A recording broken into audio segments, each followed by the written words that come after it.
పెట్టండి. మీ పేరు? నా పేరు వెంకటేశ్వర రెడ్డి. వెంకటేశ్వర్ రెడ్డి. ఓకే. గిద్దలూరు. ఓకే, చెప్పండి. నాది అనంతపురం డిస్టిక్, రాయదుర్గ్. నా పేరు లోకేష్. లోకేష్. చెప్పండి. ఓకే. ఈ ప్రత్యేక ప్రార్థనలో మీరు చేస్తుండ్రా? యేసుతో ఎన్ని రాత్రులు ఉన్నారు, మేరీతో ఎన్ని రాత్రులు ఉన్నారు? మేరీ తట్టుకున్నదా, తట్టుకోలేదా? లేదు, నాకు పెద్దగా పరిచయం లేదా మీతో. అయితే పరిచయం లేకపోతే ఎవరు ఈ ఫోన్ సంభాషణలో వినడమే కానీ పెద్దగా పరిచయం లేదు ఆమెతో. అయితే ఈ దైవజనులను మొత్తాన్ని ఒక గ్రూప్ చేసి పెట్టినావు కదా, 7 నుంచి 8 వరకు. 1 గంట అయితే ఏం తట్టుకుంటుందో? నీ దెబ్బకు పారిపోద్దేమో. గ్యాప్ అని 1 గంట నువ్వు వాయిస్తే గ్యాప్ లేకపోతే ఇంకేం లే. అదే ఆ గ్రూప్ పెట్టినది నేను కాదు. ఆ గ్రూప్ పెట్టినది నేను కాదు. పాస్టర్లు మాట్లాడుకుంటున్నది నేను గ్రూప్ లో పెట్టాను. నేను ముందుగానే చెప్పాను కదా, నేను ఎక్కడ ఓపెన్ అవ్వలేదు. ఎక్కడ అంటే యూట్యూబ్ ఛానల్లో కానీ, ఇట్లా కాల్ రికార్డ్స్ కానీ, సోషల్ మీడియాలో కూడా ఎక్కడ నేను ఓపెన్ అవ్వలా. ఓపెన్ అవ్వలే కానీ ఓపెన్ చేస్తారు. ఓపెన్ అవ్వరు కానీ ఓపెన్ చేస్తారు. అది ఓపెన్ చేస్తే పర్లేదు కానీ నేనైతే ఓపెన్ అవ్వలే ఎక్కడ. అంటే ఇప్పుడు లోకేష్ అని ఒక ఆయన ఉన్నాడు, ఇలా చేస్తుంటాడు అని నేను ఎక్కడ ఓపెన్ అవ్వలే. చేస్తారంటే అవ్వని, మన చేతిలో లేనిది కదా అది. చూద్దాం, మనకు అయినంత వరకు చేద్దామండి. మీకు అయినంత వరకు మీరు చేస్తారు అంతే. వ్యవసాయం. ఎన్ని గొర్రెలు ఇవన్నీ ఎక్కడ చేస్తుండయి ఈ పెళ్లి? ఈ రాయదుర్గం మండలం, రాయదుర్గం తాలూకా మొత్తం. ఇంకొకటి, ఈ పాస్టర్లు మొత్తం అన్ని డీటెయిల్స్ గ్యాదర్ చేస్తా ఉన్నా. అన్ని పెద్ద గొర్రెలు ఇవన్నీ, ఈ గొర్రెల కాపర్లు, గొర్రెల కాపర్లు డీటెయిల్స్ పెడుతున్నా. దైవజనులు, అయ్యగారులు, దైవజనులు. స్తోత్రం, దేవునికి మహిమ కలుగును గాక. అంతా ఈ బ్యాచ్, జిగిడి బ్యాచ్.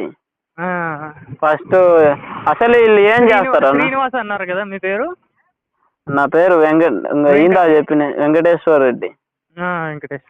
ఇందాక భయపడే ఆయన పేరు నేను పెట్టేటాలకు వాయిస్ కాల్ ఎప్పుడు ఆన్ చేసినో తటక్కిన పారిపోయిన, అన్నా నాకు పనింది అన్నా అన్నాడు. అమ్మడే వెనక్కి వచ్చేసిన. పాపం ఎందుకులే బంధువు బాధ పెట్టాలని. ఇంక అలాంటప్పుడు పిరిగి ఉన్నప్పుడు ఇంక బతకడం ఎందుకు, అమ్మడే చచ్చిపోతే ఇంకా మేలు కదా. భూమికి భారం కదా. ఆయనకి అయినంత సాయం అయినా చేయాలి. ఆయన కనీసం ఆయన ఫ్యామిలీలో గురించి అన్నా కానీ కొంచెం తెలియజెప్పాలా, ఇలా జరుగుతుంది సమాజంలో, జాగ్రత్తగా ఉండండి, మోసపోకండి, ఇలాంటివన్నా చెప్పుకోవాలి ఆయన. ఏం చెప్పుకుంటాడు అంటే ఇంకా కాల్ రికార్డింగ్ అంటేనే పారిపోయినాడు అంటే ఇంకా అర్థమైపోతుంది. అంటే ఈ గొర్రెలలో నీకు తెలిసిన వాళ్ళు ఎవరన్నా ఉండరా? గొర్రెలలో ఉన్నారు. ఈ గొర్రెలలో ఈ మంద ఉంది కదా, ఈ మందలో ఒక ఆయన పరిచయం ఉన్నాడు. ఏమన్నా నా నెంబర్ ఆయన సేవ్ చేసుకున్నాడు, నేను ఆయన నెంబర్ సేవ్ చేసుకున్నాను. స్టేటస్ లో ఎప్పుడైనా పెడతా ఉంటాడు. చెప్తున్నాను, నేను ఓపెన్ అయ్యిందంటే ఏమన్నా మరుగుదొడ్డి ట్రాప్లు ఏమన్నా పడేసిందా? లేదు, నేను చెప్తున్నాను కదా, నేను ఓపెన్ అవ్వలేదు కాబట్టి వాళ్ళకి తెలియదు. జస్ట్ ఏదో నేను ఓపెన్ అవ్వలేదు కాబట్టి ఎవరో తెలిసిన పరిచయం ఉండే ఆయన అన్నట్టు సేవ్ చేసుకున్నారు అంతే నా నెంబర్. నీకు ఇవి పెట్టిండు అయితే? ఆ స్టేటస్ పెట్టాడు. 1 గంట చూసినాను. 1 గంటకు వచ్చిపో అన్నాడు. నువ్వు నేను పూజ చేయలేను ఇప్పుడు, ఈ గొర్రెలతో పని కాదని నువ్వు పోలే.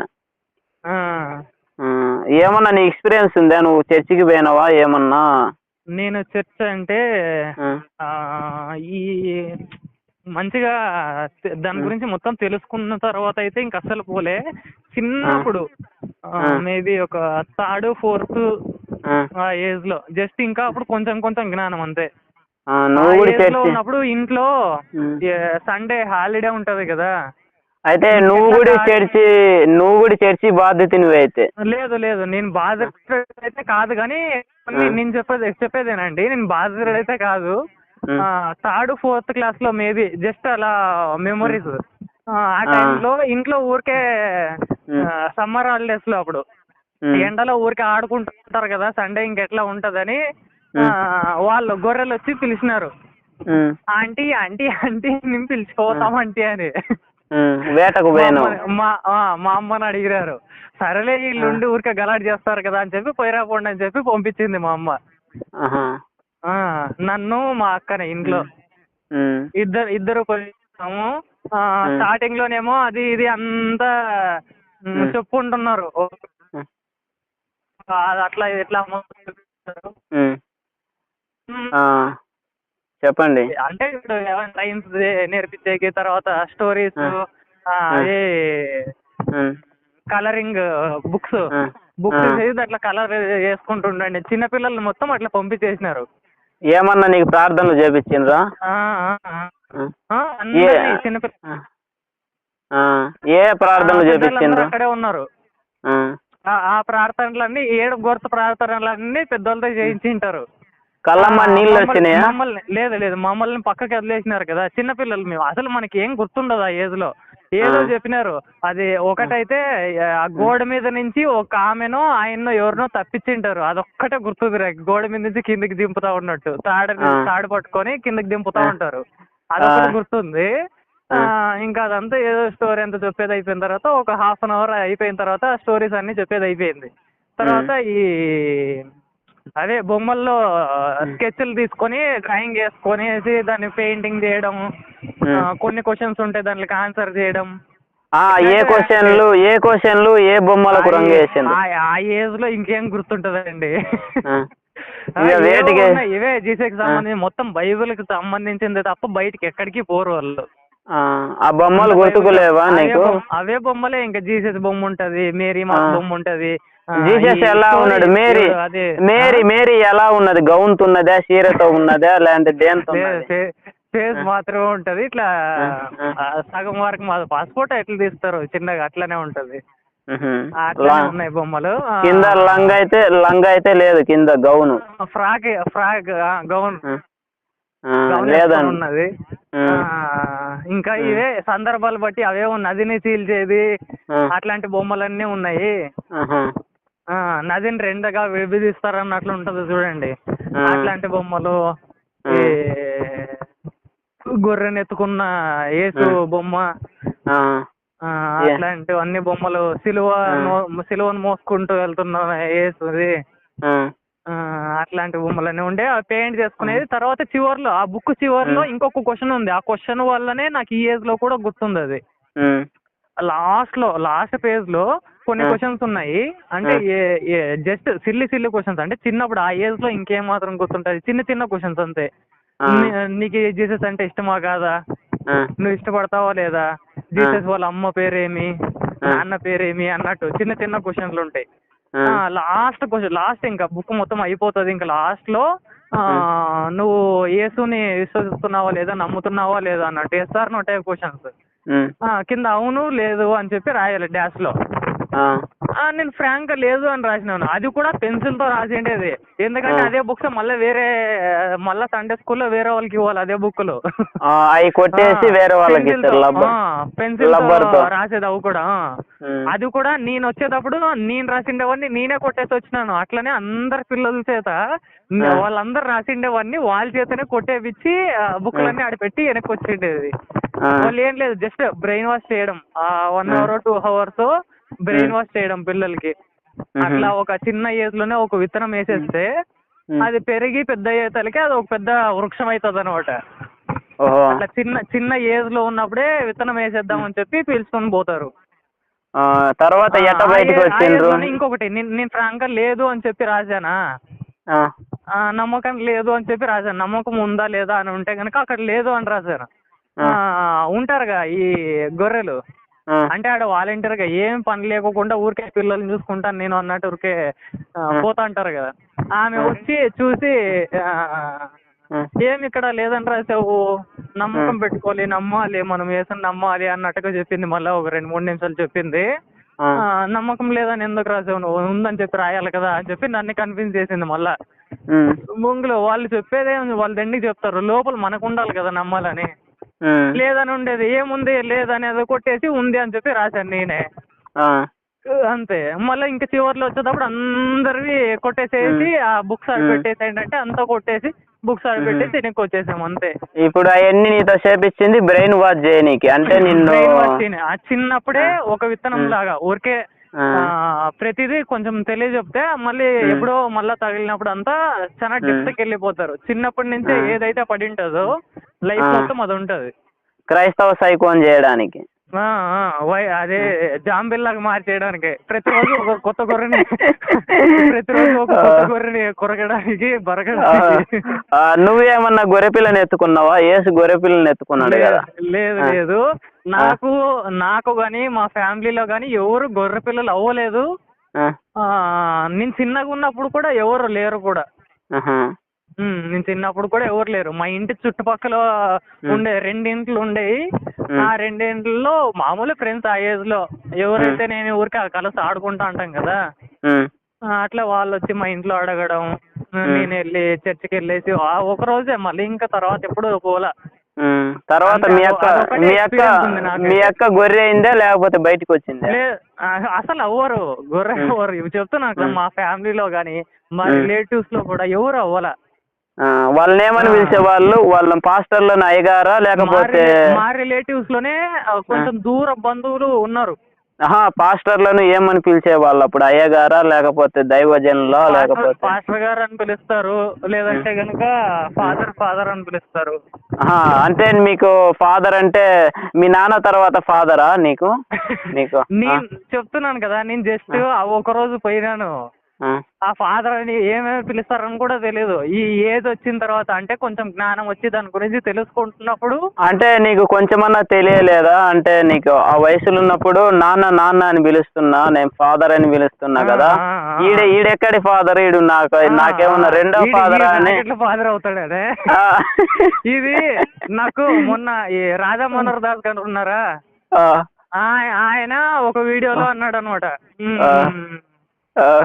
వీళ్ళు గొర్రె పిల్లలు ఉన్నారు కదా, పిల్లలకి పేర్లు ఏమని పెట్టుకుంటారు, జాన్సన్, వాట్సన్, వాల్సన్, వీల్సన్ అని పెట్టుకుంటారు కదా, వాళ్ళకి కొత్తగా పేర్లు దొరకవు. ఇప్పుడు పాల్ అని ఉంటాడు, పాల్ కొడుకు పాల్సన్ అని పెట్టుకుంటారు, వాళ్ళకి కొత్త పేరు పెట్టుకోవచ్చు కదా అని చెప్పి అడిగినాడంట ఒక చిన్న పిల్లాడు. మరి చిన్న పిల్లాడే వాళ్ళ నాన్నని అడిగినాడంట,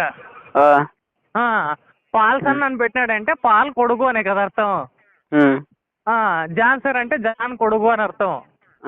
మరి జాన్సన్ అని పెట్టినారు కదా, కొడుకు ఇంకో కొత్త పేరు ఎందుకు పెట్టలేదు డాడీ అని చెప్పి వాళ్ళ నాన్నని అడిగింటే వాళ్ళ నాన్న రాధామోహన్ గారిని అడిగినారంట. అబ్బబ్బబ్బ ఏం పట్టుకున్నాడు పిల్లాడు, మనకి నేనే ఇన్ని రోజుల నుంచి ఆలోచించలేదు అన్నట్టు వీడియోలో చెప్పాడు ఆ రోజు. అయితే భలే. అయితే నీ చిన్న వయసులో రెండో ఫాదర్ని కూడా కలిసినావు నువ్వు?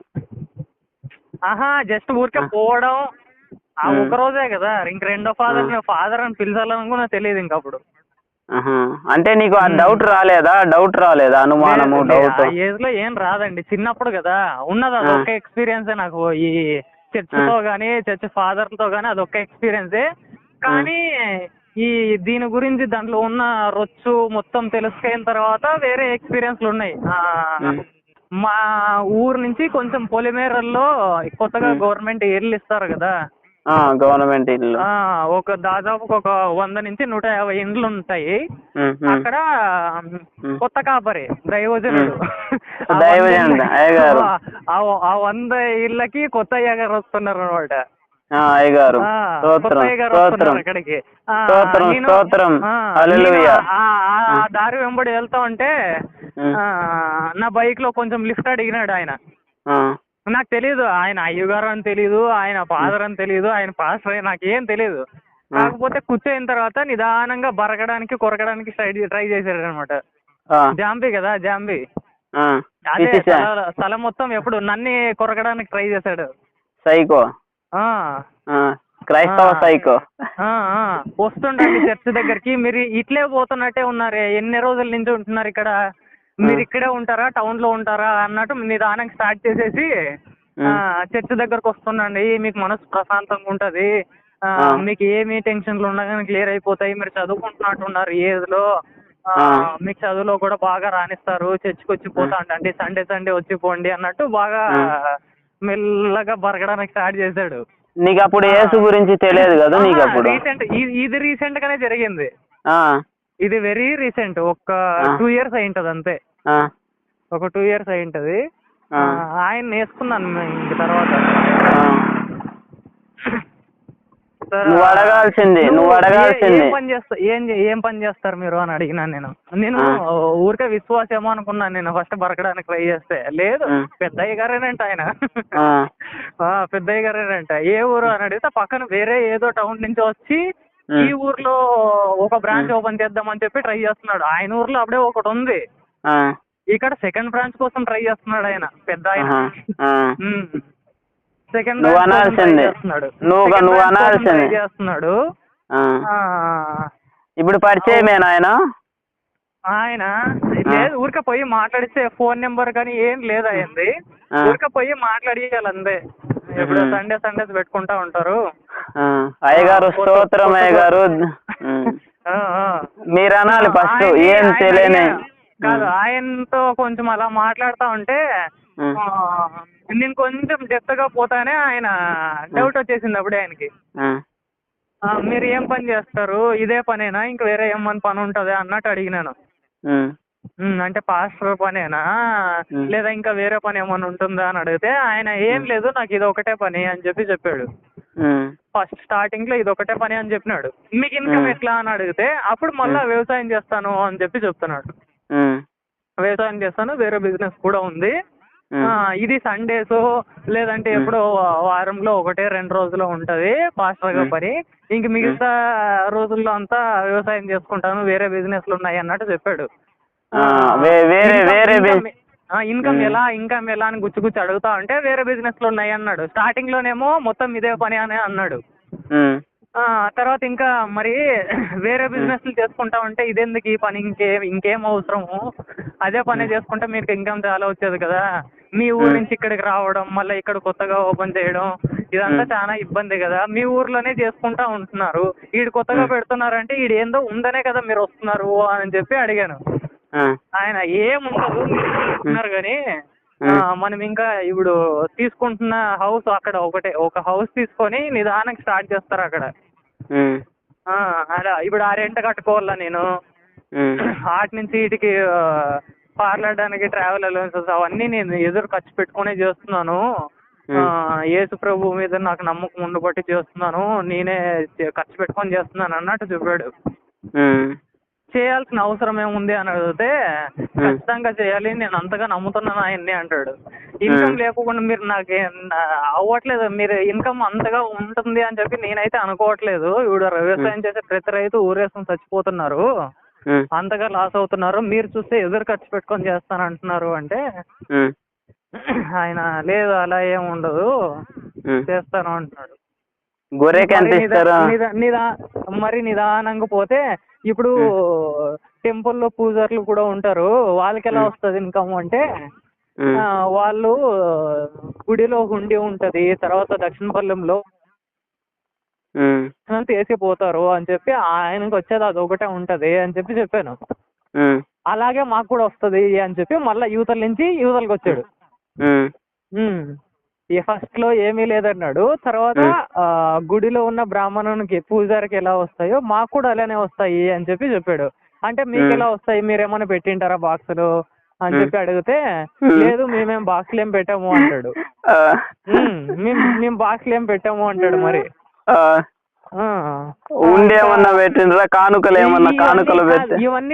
ఇవన్నీ కొంచెం డెప్త్ గా అడిగేసరికి నువ్వు ఎప్పుడో డీప్ గా హర్ట్ అయినట్టున్నావు, ఇంతకు ముందు ఎప్పుడో బాగా తగిలినట్టుంది మీకు ఇంతకు ముందు అని చెప్పి అడిగాడు ఆయన.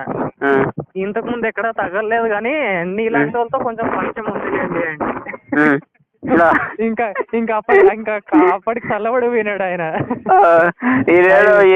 ఈడెవడో నాకంటే మేధావి లాగుండడు, ఈడు నన్నే ఇరికిసి ఎప్పుడో ఒకప్పుడు కింద పెడతాడు బాంబు అని జాగ్రత్తకుంటున్నాడు ఇంకా అప్పటి నుంచి.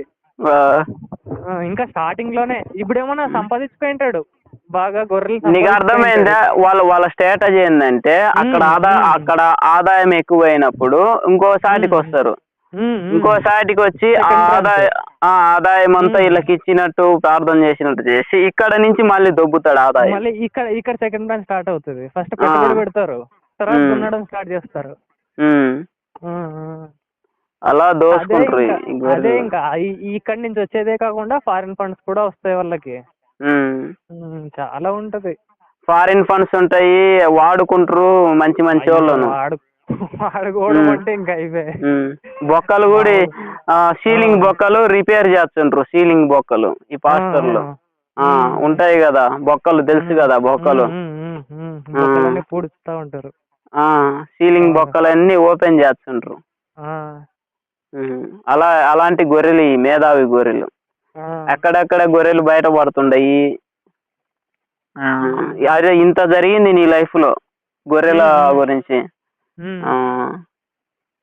అదైతే విషయం బాగా అద్భుతంగా చెప్పినావు, మామూలుగా చెప్పలే, జరిగిన స్టోరీ చెప్పినావు.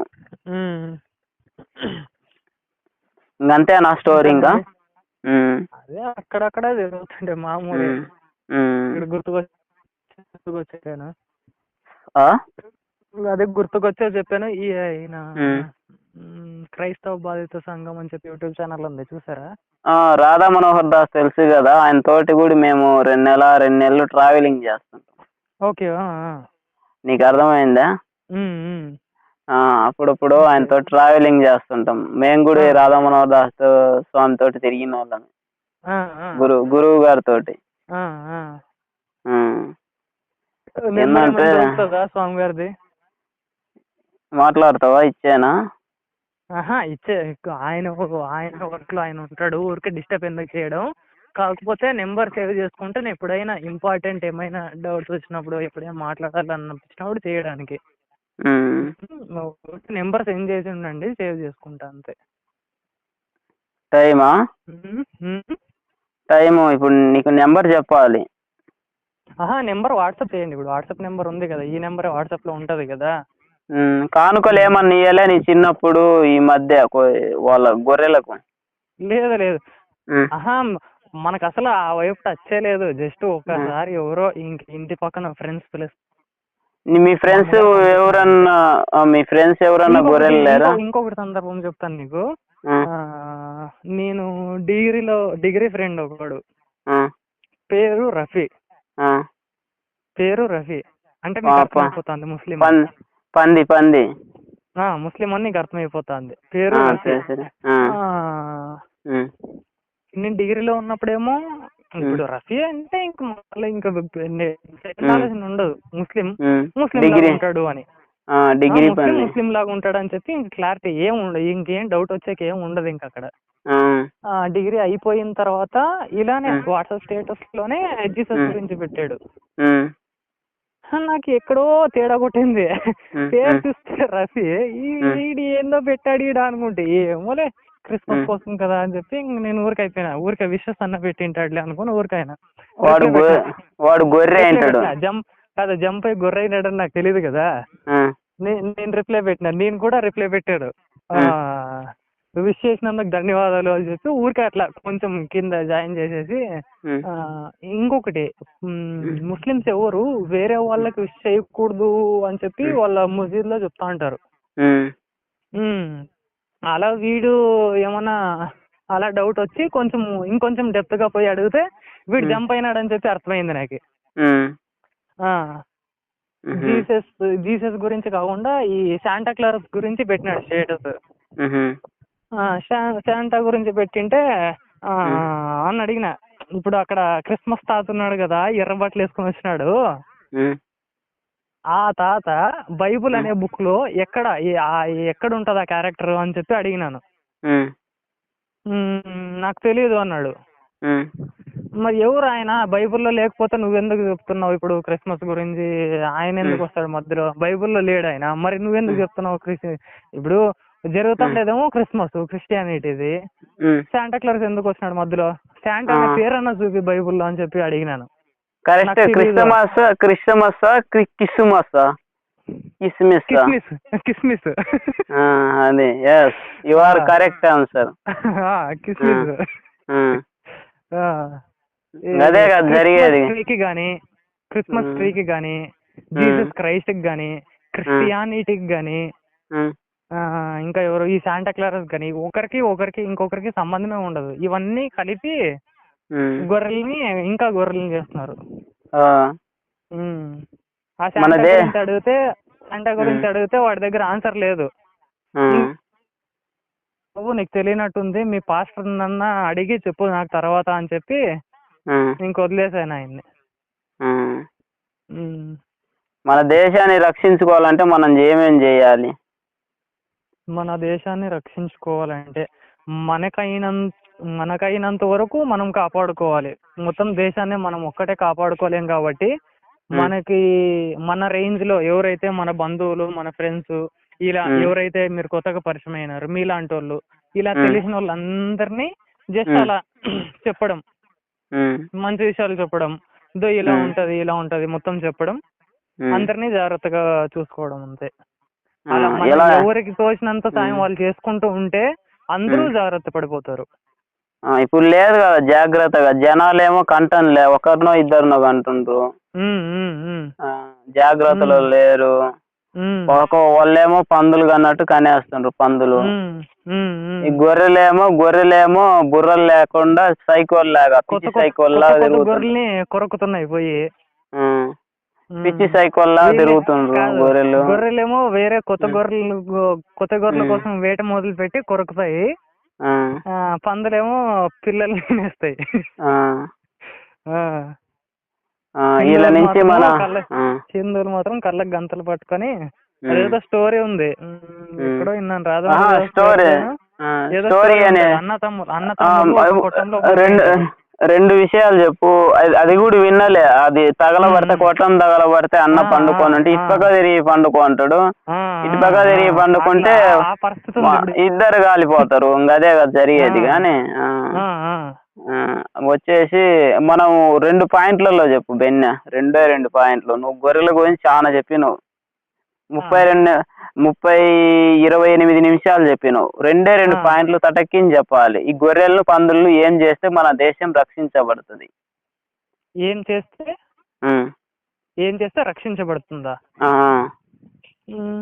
ఏం లేదు, ఇప్పుడు మన వాళ్ళు జాగ్రత్త పడితే గొర్రెలు కానీ పందులు కానీ ఏం చేసుకోలేవు. అంతే, ఈ ఒక మాటలో అయిపోతుంది. మనం జాగ్రత్తగా ఉంటే వాడు ఏం చేసుకోలేడు.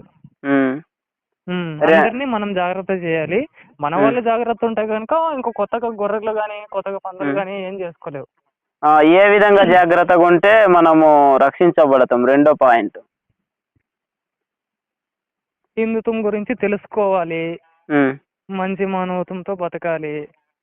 చిన్నపిల్లలకి కేవలం ఇప్పుడు నాకు పరిచయం ఉండే వాళ్ళలోనే టీచర్స్ నేను ఎప్పుడప్పుడు చెప్తా ఉంటాను.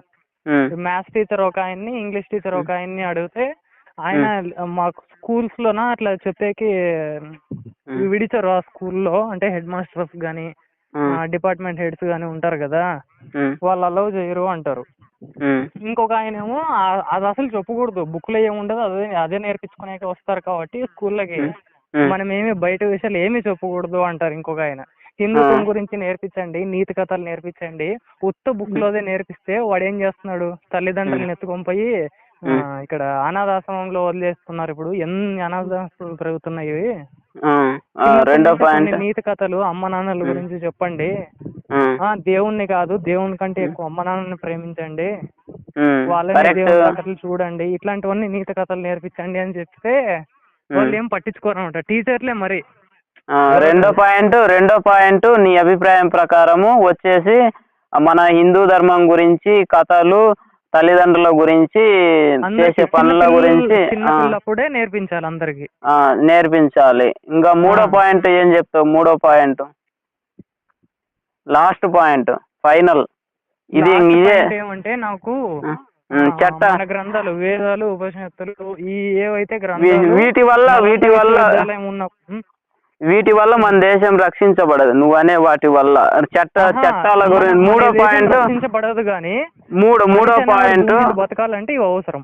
మూడో పాయింట్ చట్టాల గురించి నువ్వు చెప్పాలి నాకు ఏమేం చట్టాలు చేయాలి. చట్టాలు కూడా వేదాల నుంచే బయటకు వస్తాయి. ఏమేం చట్టాలు చేయాలి, ఎట్లా పరిపాలించాలనేది కూడా, ఒక రాజ్యం ఎలా బతకాలి అంటే ఎలా ఉండాలి, ఈ రక్షణ పరంగా గాని పరిపాలన పరంగా గాని వీటన్నిటిని కూడా వేదాల నుంచే బయటకు వస్తాయి. చూడండి, వేదాల నుంచి అని కాదు నేను చెప్తా ఇను. ఖురాన్ లో ఉండే చట్టాలు ఉండాలా, భగవద్గీతలో ఉండే చట్టాలు ఉండాలా, బైబిల్లో ఉండే చట్టాలు తీసుకొని రావాలా. ఏ చట్టాలు ఉంటే మేలు ఈ మూడో పాయింట్ 100 నాకు ఆన్సర్ చెప్పాలి. దీంట్లోనా ఒకటే ఎగ్జాక్ట్ గా చెప్పలేం గానీ చదివినవా తీసుకోవాలి. నువ్వు చదివినవా అని చెప్పి నేను చెప్పను. బైబుల్లో కూడా మంచి ఉంటదని నేను చెప్పను. ఈ భగవద్గీతలో కానీ అంతా మంచి ఉంటదని నేను చెప్పను. గానీ ఏదైతే మంచి ఉంటుందో అదే రాజ్యాంగంగా ఉండాలి, అవే చట్టాలు ఉండాలి. అంటే ఈ మూడిటల్లో చట్టాలు పెట్టాలంటుండు. మూడిట్లోవి కాదు, ఏది మంచిది ఉంటుందో అది అప్డేట్ అవుతానే ఉండాలి. ఇప్పుడు రాజ్యాంగాన్ని ఎప్పుడో రాసినారు, ఇప్పుడు నేను చెప్పింది ఒకసారి నువ్వు ఇప్పుడు ఖురాన్ లో కొన్ని పద్ధతులు ఉన్నాయి, బైబిల్లో కొన్ని పద్ధతులు ఉన్నాయి, భగవద్గీతలో కొన్ని పద్ధతులు ఉన్నాయి. ఈ మూడిటల్లో ఎలా నడుచుకోవాలి, మనం ఎలా ఉండాలి, ఎలా ప్రవర్తించాలి అనే 3 విషయాలు ఉంటాయి. వాటిల్లో ఇప్పుడు బైబిల్లో ఉండేవి పెడితే బాగుంటుందా, ఖురాన్ లో ఉండేవి పెడితే బాగుంటుందా, భగవద్గీతలో ఉండేవి మనకు చట్టాలుగా చేస్తే బాగుంటుందా అని నేను అడుగుతున్నాను.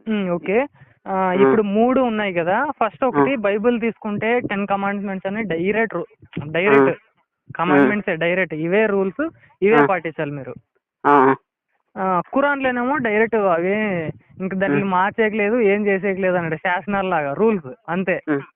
అవి మంచివా చెడ్డవా సంబంధం లేదు, అవి పాటించాలి అని అక్కడ బుక్ లో ఉంటది, అవి ఖచ్చితంగా పాటించాలి అంతే. ఈ మూడిటల్లో ఏది పెడితే బాగుంటది. భగవద్గీత అన్నారు మీరు, భగవద్గీతలో అర్జున్ కి చెప్తూనే ఉంటాడు ఇలా ఉండాలి ఇలా ఉండాలి, అన్ని యోగాల గురించి చెప్తా ఉంటారు. ఇవన్నీ చెప్పేది అయిపోయిన తర్వాత చివర్లో కృష్ణుడు ఏమంటాడు, ఇవన్నీ నేను నీకు చెప్పినాను, అవి నువ్వు పాటించు లేదు అది నీ ఇష్టం, ఆయనకే వదిలేశాడు. ఈ మూడిటల్లో ఏది పెడితే దేశం బాగుపడుతుంది, మనము రెండు ఉండాలి. ఇప్పుడు మొత్తం నీకే వదిలేస్తున్నాను అంటే మనుషులు అందరూ బాగుండరు, అందరూ మనుషులు మంచోళ్ళు కాదు. నీకు అర్థమైందా? అర్థం కావటంలే నేను చెప్పే పాయింట్. బెన్నే నువ్వు అర్థం చేసుకొని చెప్పేయాలి ఒక ఆన్సర్ లో. ఈ మూడిటల్లో ఏది మన రాజ్యాంగ పరంగా చట్టాల పరంగా పెడితే బాగుంటది, ఏదో ఈ మూడిటల్లో ఏదో ఒకటి చెప్పు. ఏదో చెప్పాలంటే భగవద్గీత చెప్పొచ్చు కానీ ఇప్పుడు కృష్ణుడు ఏమంటాడు, నేను చెప్పాల్సిందే చెప్పినాను, దాంట్లో మంచి నువ్వు తీసుకో, నీకు నచ్చితే చెయ్యి లేదంటే లేదు అన్నట్టు వదిలేశాడు. నేనేమని చెప్తున్నానంటే ఎవడైతే చెడు చేయాలనుకుంటున్నాడో వానికి శిక్ష ఖచ్చితంగా పడేటట్టే ఉండాలి. భగవద్గీత మాత్రమే కాకుండా భారతం మొత్తాన్ని తీసుకోవాలి. మహాభారతం మొత్తం తీసుకుంటే దాంట్లో చెడ్డ వాళ్ళని శిక్షించిండేది కూడా ఉంటది. ఇప్పుడు దానికి సంబంధించిందే కదా, కేవలం భగవద్గీతలో అట్లా మొత్తం చెప్పేసి చివర్లో నీ ఇష్టం అన్నట్టు ఉంటే బాగుండదు. భారతం మొత్తం తీసుకోవాలి, చెడ్డోన్ని నరకాలి. అదే ఇప్పుడు నీకు అర్థమైంది కదా. వద్దు, భారతము ఇప్పుడు భగవద్గీత దేని నుంచి వచ్చింది? మహాభారతంలో ఒక పార్ట్. మహాభారతం నుంచే కదా వచ్చింది, ఇంకా దాంట్లోదే కదా, దేంట్లోదే అవుతుంది. నువ్వు ఏది చెప్తావు ఈ మూడిటర్లో? మహాభారతం మొత్తం ఒక రాజ్యాంగంగా ఉండాలి అంటే కనుక రూల్స్ తీసుకోవడానికి ఓకే. కేవలం భగవద్గీత అంటే నేను వద్దంట. భగవద్గీత అయితే కొంచెం సాఫ్ట్ ఉంటది, అంత సాఫ్ట్ ఉండకూడదు. రాజ్యాంగం గానీ ఈ దాంట్లో ఉన్న రూల్స్ కానీ ఇట్లా అవన్నీ సాఫ్ట్ గా ఉండకూడదు, కొంచెం హార్ష్ గా కూడా ఉండాలి. అందుకని మహాభారతం మొత్తం కూడా పరిగణలోకి తీసుకోవాలి, భగవద్గీత ఒకటే అంటే సరిపోదు. ఇప్పుడు భగవద్గీత వచ్చింది మహాభారతం నుంచే కదా, వేరే దాని నుంచి రాలేదు కదా. రాలేదు. ఓకే. ఆ, రానప్పుడు కానీ ఇప్పుడు ఇంకా దానికి సంబంధం వేదంలో కూడా అవే రూల్స్ ఉంటాయి, మరీ కొత్తగా ఉండవు. వేదంలో ప్రతి ఒక్కటే ఉంటది. ఇంకా ఇప్పుడు నువ్వు చెప్పింది కరెక్ట్గా ఆన్సరు అదే ఉండాలంటావు. ఉమ్? అదే మహాభారతం. భగవద్గీత ఉండాలి, భగవద్గీతతో పాటు మహాభారతంలో ఉన్న రూల్స్ కూడా ఉండాలి. భగవద్గీత మాత్రమే ఉంటే రాజ్యాంగంగా సరిపోదు. ఓకే, భగవద్గీత సంబంధించిన మహాభారతం రూల్స్ ఉండాలి. Okay, thank you. అయితే జై శ్రీరామ్, ఉంటా అయితే. జై శ్రీరామ్. జై శ్రీరామ్.